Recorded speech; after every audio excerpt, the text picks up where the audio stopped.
Why Priorities Feel So Hard, Part 7 of the Movement series from the Mechanics of Cognition by the Mercer Journal. Some days the work itself isn't the problem. Choosing the work is.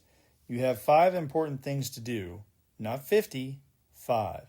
A customer needs a response, an estimate needs to be finished, invoices need attention, a project requires planning, a personal obligation is waiting.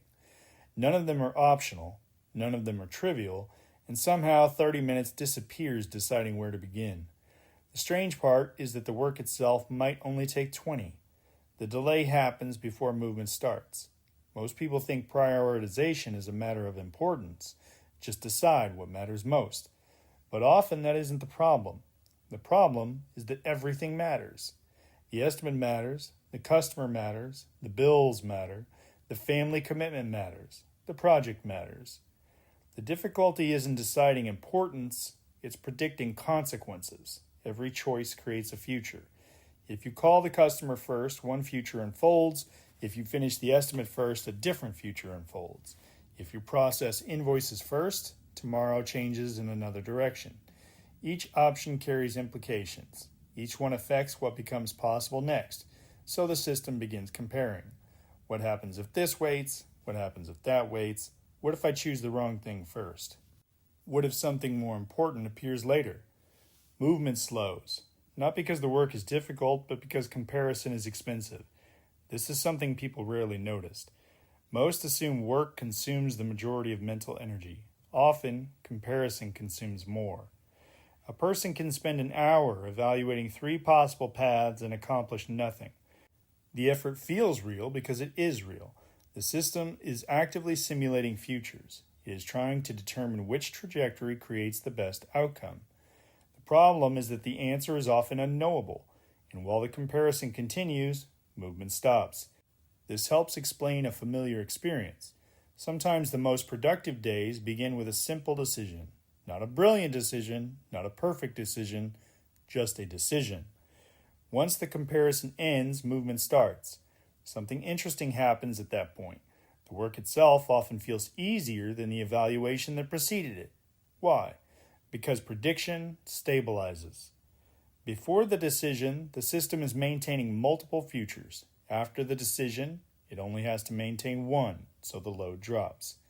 It isn't that less work exists, it's because fewer possibilities require coordination. This points towards something deeper. In earlier articles, we explored ambiguity. Ambiguity breaks prediction because the system cannot see the next move. Prioritization problems are different. The moves may be perfectly clear. The difficulty is deciding which move should happen first. The prediction problem shifts from execution to sequence, and sequence matters because every future cannot happen simultaneously. This is where constraints become important. Most people think constraints limit freedom. In practice, constraints often create movement.